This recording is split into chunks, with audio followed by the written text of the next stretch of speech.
और दिल्ली हरियाणा में ठंड का कहर जारी। हरियाणा के कई जिलों में तापमान में भारी गिरावट। 17 से 18 जनवरी को बूंदाबांदी की संभावना। भिवानी, चरखी दादरी, रेवाड़ी और नुहू के लिए कोल्ड डे का अलर्ट भी जारी किया गया है। तो दिल्ली हरियाणा में ठंड का कहर लगातार जारी है। हरियाणा के कई जिलों में तापमान में भारी गिरावट। 17-18 जनवरी को बूंदाबांदी की भी संभावना है। भिवानी, चरखी दादरी, रेवाड़ी और नुहू के लिए कोल्ड डे का अलर्ट। तो सर्दी अभी और बढ़ती हुई नजर आएगी। 17-18 जनवरी को बूंदाबांदी की भी संभावना देखी जा रही है।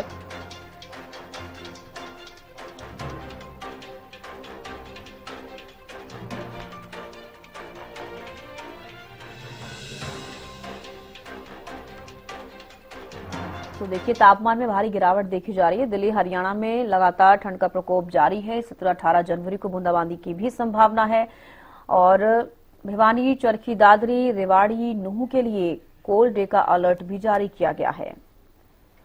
तो कोहरे और शीतलहर का डबल अटैक लोग झेलने के लिए मजबूर हैं और साथ ही साथ लोगों को भारी सर्दी का सामना करना पड़ रहा है, कोहरे का सामना करना पड़ रहा है। भिवानी, चरखी दादरी, रेवाड़ी, नुहू के लिए कोल्ड डे का अलर्ट भी जारी किया गया है और ये भी जानकारी है कि 17 से 18 जनवरी को बूंदाबांदी की भी संभावना है। तो बारिश के बाद से और भी ज्यादा टेम्परेचर गिरता हुआ नजर आएगा या नहीं, देखने वाली बात होगी। हालांकि लोग अलाव का सहारा ले रहे हैं।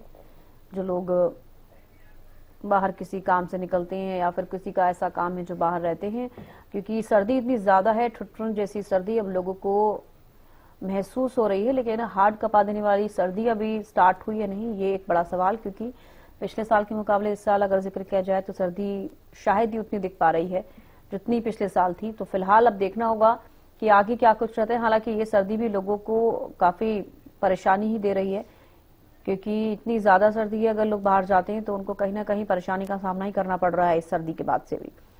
और जिस तरीके से जानकारी है कि 17-18 जनवरी को बूंदाबांदी की संभावना है, तो देखना होगा कि क्या कुछ रहेगा। हालांकि आज 14 जनवरी है। तापमान में भारी गिरावट दिल्ली हरियाणा में देखी जा रही है। हरियाणा के कुछ जिले ऐसे हैं जहां पर कोल्ड डे का अलर्ट जारी किया गया है।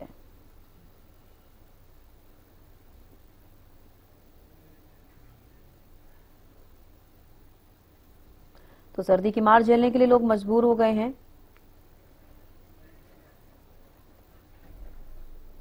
और लगातार अब सर्दी पड़ रही है, कोहरा देखने को मिल रहा है। टेम्परेचर कई जगह ऐसे हैं हरियाणा में, कई जिले ऐसे हैं जहां पर 4 से 5 के बीच में टेम्परेचर देखा गया है। तो अलग अलग जगहों पे अलग अलग टेम्परेचर अब देखने को मिल रहा है और कई जिले ऐसे जहां पर सर्दी बहुत ज्यादा देखी जा रही है।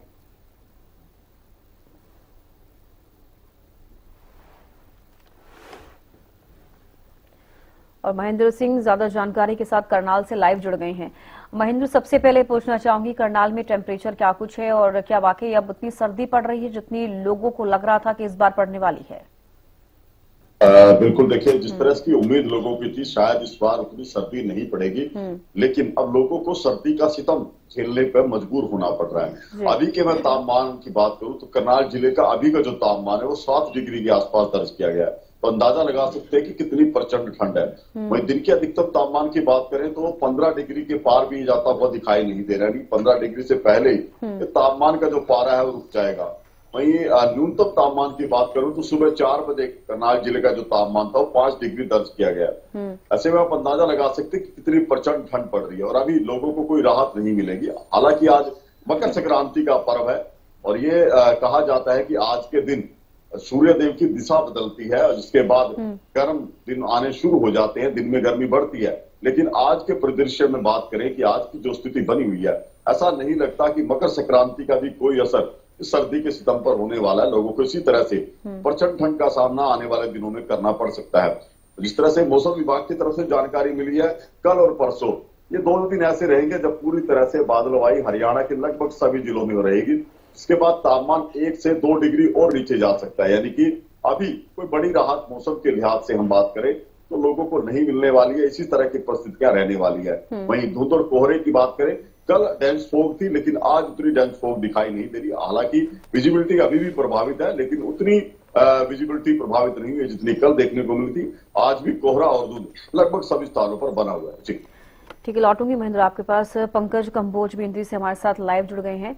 पंकज, इंद्री का अभी क्या कुछ टेम्परेचर है, कितनी सर्दी वहां पर अभी फिलहाल पड़ रही है और लोग कैसे डील कर रहे हैं?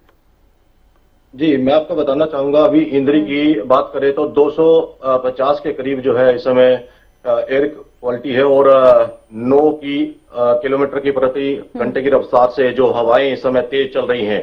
और धुंध की अगर बात करें तो विजिबिलिटी जो है बिल्कुल जीरो के बराबर है, क्योंकि आमजन को जो लिंक रोड है उन पर काफी चलने में दिक्कत का परेशानी का सामना करना पड़ रहा है। जी बिल्कुल, जिस तरीके से आप जानकारी दे रहे हैं कि लोगों को परेशानी का सामना करना पड़ रहा है, हालांकि अब सर्दी और ज्यादा बढ़ती हुई नजर आई। ठीक है, लौटूंगी आपके पास। महेंद्र, 17 और 18 जनवरी को बूंदाबांदी के भी आसार हैं, क्या कुछ मौसम विभाग की तरफ से कहा गया है?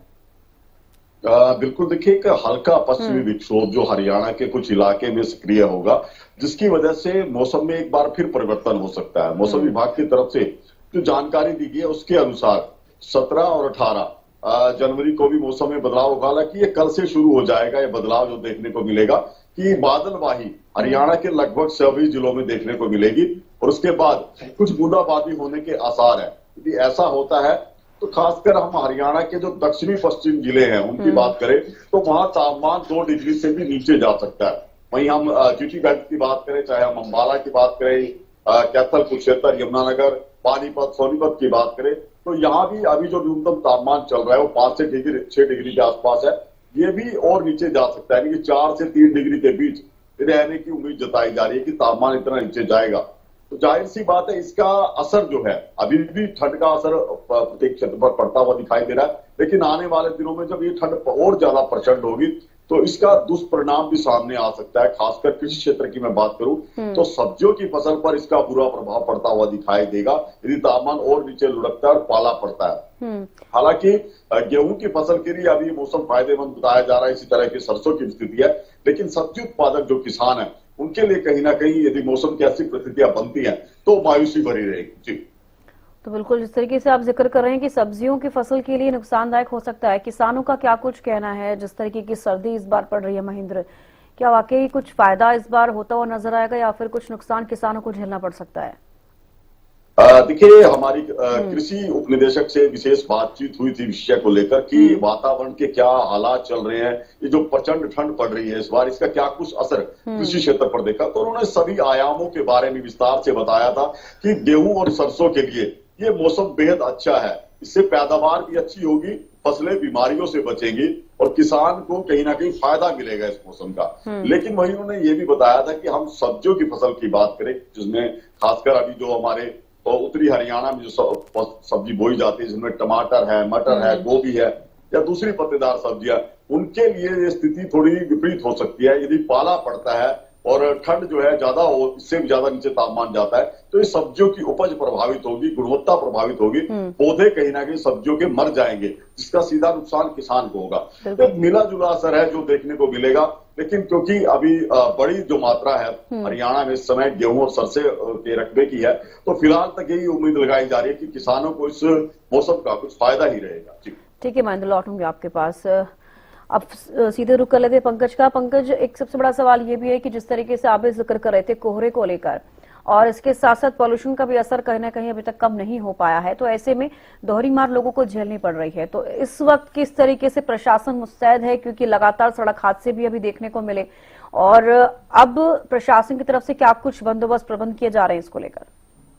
जी, बात करेंगे अभी जो स्टेट हाईवे की बात करें तो उन पर पट्टी जो है वो देखी जा रही है। सफेद पट्टी की बात करें या फिर रिफ्लेक्टर की बात करें तो उनको भी जांचा जा रहा है, और लगातार जो यातायात प्रभावित ना हो, और जो ड्राइवर हैं उनको भी पुलिस विभाग की तरफ से सचेत किया जा रहा है कि आप लोग जो यातायात के नियम है उनकी पालना करें। ऐसे में दुर्घटनाएं इस तरीके से कम होती हैं, और लगातार हम देखने में आता है कि स्टेट हाईवे पर धुंध की वजह से जो वाहन है एक दूसरे के साथ टकरा जाते हैं। कहीं ना कहीं जो कारण होते हैं कि उनकी दूरी जो है कम होती है, जिसकी वजह से इतने बड़े हादसे होते हैं और जिसमें कई लोगों की जान जाती है। ये अक्सर देखने में इस धुंध की वजह से आ रहा है। जी, ठीक है, लौटूंगे पंकज आपके पास।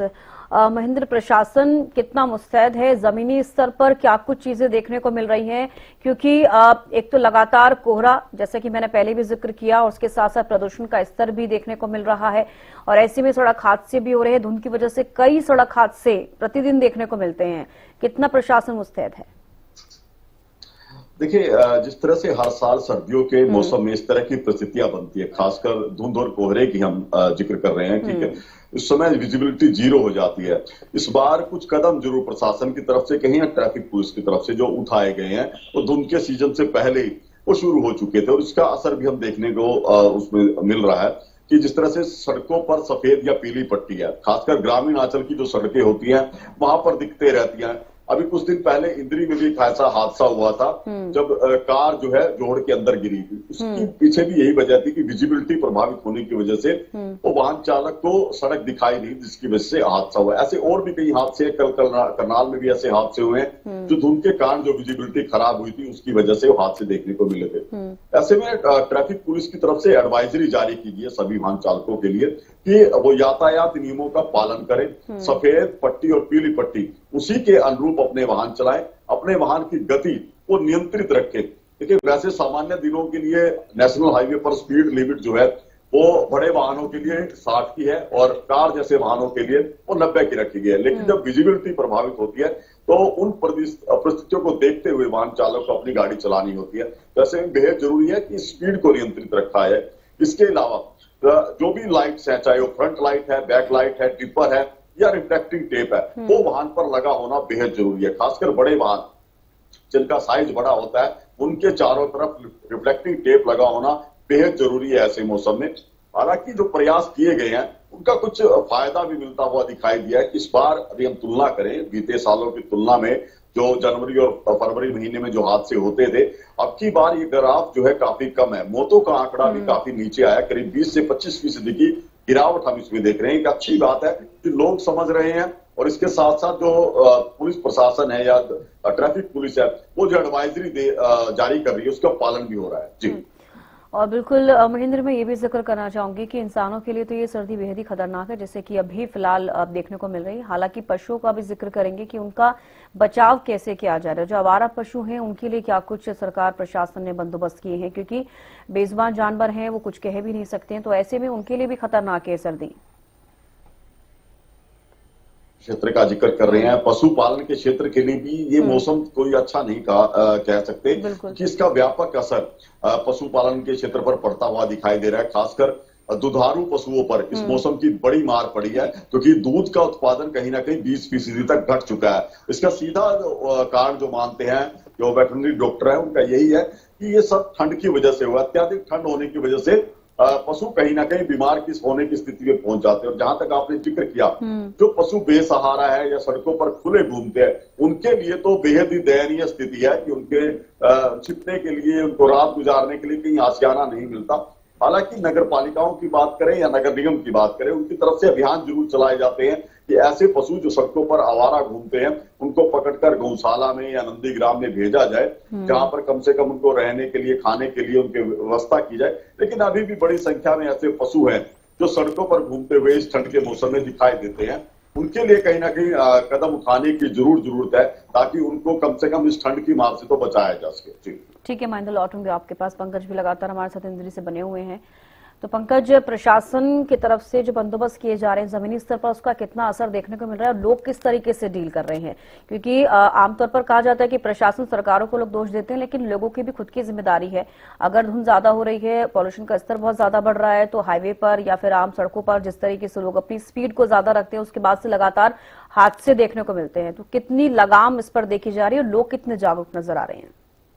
देखिए, प्रशासन की अगर बात करें तो प्रशासन लगातार सचेत कर रहा है लोगों को। और ऐसे स्वास्थ्य विभाग की बात करें तो स्वास्थ्य विभाग भी की जो टीमें हैं वो गांव-गांव जाकर के लोगों को सर्दी से कैसे बचाव कर सकते हैं उस चीज को लेकर के भी जागरूक कर रहे हैं। वहीं इस सर्दी के मौसम में अगर देखा जाए तो बुजुर्ग की बात करें या फिर बच्चों की बात करें, उनको जो है सर्दी की मार ज्यादा झेलनी पड़ती है, क्योंकि देखा जाता है कि आमतौर पर जो सर्दी है बुजुर्गों को ज्यादा कहीं ना कहीं इस चीज पर असर पड़ता है। और स्वास्थ्य विभाग की टीमें भी जो है कहीं ना कहीं एहतियात बरत रही है और बता रही है लोगों को कि आप लोग किस तरीके से सर्दी से बचाव कर सकते हैं, आग का सहारा ले सकते हैं। वहीं जो खाने पीने की चीजें हैं उन चीजों को लेकर के भी आप जो है देख सकते हैं कि कौन सी चीजें आपके लिए गर्म है और किन से आपको परहेज रखना चाहिए। इन सब बातों को लेकर के स्वास्थ्य विभाग की टीमें भी लगातार कर रही हैं। और वही प्रशासन की अगर बात करें तो प्रशासन जो है सड़कों पर खड़े होकर के जो ड्राइवर हैं उनको भी बताती नजर आ रही है, और साथ साथ रिफ्लेक्टरों की बात करें या फिर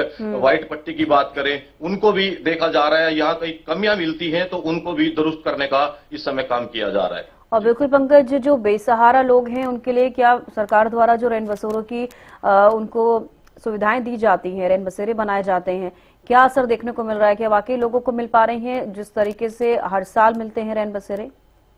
जी, अगर इंद्री की बात करें तो इंद्री की नगर पालिका में ही एक रैन बसेरा बनाया गया है, और नगर पालिका के जो कर्मचारी हैं वो कहीं ना कहीं लोगों को भी बताते नजर आते हैं। और जो लोग जो बाहर रहते हैं, ये प्रशासन की तरफ से देखा जा रहा है कि कोई भी बाहर ना सोए, क्योंकि ठंड काफी ज्यादा है। ऐसे में ठंड की वजह से कई मौतें भी जो है सामने आती हैं, तो लोगों को रैन बसेरों के अंदर लेकर के जाया जाता है। और वहीं खाने पीने की व्यवस्था, सोने की व्यवस्था है।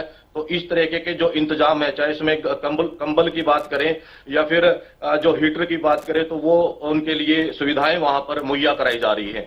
जी, चलिए, बेहद शुक्रिया पंकज जुड़ने के लिए और तमाम जानकारी देने के लिए। महेंद्र भी लगातार अब हमारे साथ बने हुए हैं।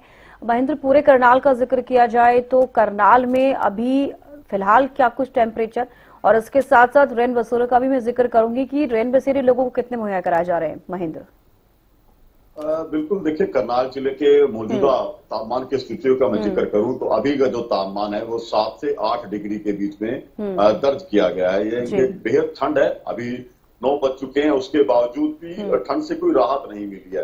हालांकि सुबह 4 बजे का जो तापमान था वो 5 डिग्री था करनाल का, अभी उसमें 2 से 3 डिग्री की बढ़ोतरी हुई है। वहीं दिन के मैं तापमान की बात करूं तो आज भी बादलवाही छाने के जो है उम्मीद जताई जा रही है कि सूर्य के दर्शन नहीं होंगे, धूप नहीं खिलेगी। ऐसे में दिन का तापमान भी जो है वो 13 से 14 डिग्री के आसपास रहेगा। लोगों को ठंड से राहत ना दिन में मिलेगी ना रात में मिलेगी, ऐसी परिस्थितियां बनती हुई दिखाई दे रही हैं। और जिस तरह से मौसम विभाग ने आगामी जो पूर्व सूचनाएं दी हैं कि आगामी 2 दिनों में भी एक बार फिर से मौसम में परिवर्तन होगा। वेस्टर्न डिस्टर्बेंस हरियाणा के कुछ जिलों में एक्टिव होगा, जिसके बाद बादलवाही होगी और बूंदाबांदी हो सकती है। उसके बाद तापमान और नीचे जाएगा, यानी कि अभी इस कड़कड़ाती ठंड से लोगों को कोई राहत नहीं मिलेगी। और जहां तक आप रैन बसेरे का जिक्र कर रहे हैं कि प्रशासन की तरफ से बीते कई वर्षों से इस तरह के प्रबंध किए जाते हैं, खासकर सर्दी के मौसम में, कि ऐसे लोग जिनके सर पर छत नहीं है, बेसहारा है, या किसी कारणों की वजह से वो कहीं किसी शहर में फंस जाते हैं, या तो उनकी ट्रेन छूट गई है या बस देरी से हो गई है। ऐसी परिस्थितियों में उनको रात गुजारने के लिए जगह चाहिए, तो ऐसे रैन बसेरे की व्यवस्था जिला प्रशासन की तरफ से की गई है। चाहे हम नगर पालिका क्षेत्र की बात करें, वहां पर भी रैन बसेरे बनाए गए हैं। इसके अलावा करनाल में भी कई स्थायी और अस्थायी रैन बसेरे इस तरह के सक्रिय किए गए हैं, जहां पर कोई भी व्यक्ति फ्री में वहां रात गुजार सकता है। उसके लिए वहां पर गर्म कंबल की व्यवस्था रखी गई है, खाने की व्यवस्था रखी गई है, ताकि उसको किसी तरह की दिक्कतें ना हो। और एक बड़ा सकारात्मक कदम है कि जिस तरह से रैन बसेरे अस्तित्व में आए थे, उसके बाद कहीं ना कहीं जो लोग मजबूर थे खुले में रात बिताने के लिए, उनके लिए एक सुविधा सरकार की तरफ से उपलब्ध हुई है, और उसका सीधा फायदा ऐसे लोगों को मिला भी है। जी, और बिल्कुल महेंद्र, आमतौर पर यह भी देखा जाता है कि जब पहाड़ी क्षेत्रों में मौसम बदलता है तो उसका असर मैदानी इलाकों में देखने को मिलता है। अब पहाड़ी क्षेत्रों में बर्फबारी हो रही है कहीं ना कहीं, तो इसी वजह से मैदानी इलाकों में भी और भी ज्यादा सर्दी बढ़ती हुई नजर आ रही है। कितना असर इसका देखने को मिल रहा है महेंद्र? बिल्कुल, आपने ठीक कहा कि देखिए मैदानी इलाकों में जो ठंड होती है उसका सीधा जुड़ाव जो है पहाड़ी क्षेत्रों से होता है। हम जिस तरह से बात करें, पहाड़ी क्षेत्रों में अभी बर्फबारी हो रही है, ऊंचे इलाकों में अच्छी खासी बर्फबारी देखने को मिली है, जिसकी वजह से जो हवाएं उत्तर की तरफ से आ रही है उनकी ठंडक बहुत ज्यादा बढ़ती जा रही है। और यही इन्हीं शीतलहर की वजह से मैदानी इलाकों का जो तापमान है वो लगातार नीचे जा रहा है। अब जिस तरह से 2 दिन बाद मौसम में परिवर्तन होगा तो पहाड़ी क्षेत्रों में एक बार फिर से बर्फबारी होगी और मैदानी इलाकों में बरसात होगी, तो इसका सीधा असर यहाँ के तापमान पर जरूर पड़ता हुआ दिखाई देगा, और तापमान यहाँ और नीचे जा सकता है। मौसम विभाग के अनुसार पाला पड़ने की भी जो है आशंका जताई जा रही है कि पाला पड़ सकता है, क्योंकि जब बरसात होगी उसके बाद तापमान का पारा अचानक से 2 डिग्री तक लुढ़केगा। उस स्थिति में पाला पड़ने की आशंका जताई गई है। और जिस तरह से हम मैदानी इलाकों का जिक्र कर रहे हैं, तो मैदानी इलाकों की ठंड बनस्पत पहाड़ी क्षेत्रों की ठंड से कुछ अलग होती है, क्योंकि ये ठंड जो है सूखी ठंड होती है, हाड़ कपा देने वाली ठंड होती है, और जो कि शरीर का हमारा तापमान करीब 37 डिग्री के आसपास होता है सामान्य दिनों में। वहीं आज के दिनों में बाहर का जो तापमान है वो 15 डिग्री के आसपास है। तो ऐसे में बेहद जरूरी हो जाता है जी। कि बाहर और अपने शरीर के तापमान के अंतर को मेंटेन रखना। जैसे में डॉक्टर्स की तरफ भी यही सलाह दी जाती है कि पर्याप्त मात्रा में गर्म कपड़े अवश्य पहनकर रखें, और खासकर जो लोग बाहर जाते हैं उनको अपनी सेहत पर ध्यान देना ऐसे मौसम में बेहद जरूरी है। जी, चलिए, बेहद शुक्रिया महेंद्र जुड़ने के लिए और तमाम जानकारी देने के लिए। देखिए, लगातार सर्दी बढ़ती हुई नजर आ रही है दिल्ली हरियाणा में, क्योंकि अभी बात की जाए पहाड़ी क्षेत्रों की तो वहां पर बर्फबारी हो रही है और जिसका असर मैदानी इलाकों में खासतौर पर देखने को मिल रहा है। और इसीलिए हरियाणा के कई जिले ऐसे हैं जहां पर 2 से 3 डिग्री तक भी टेम्परेचर पहुंचा।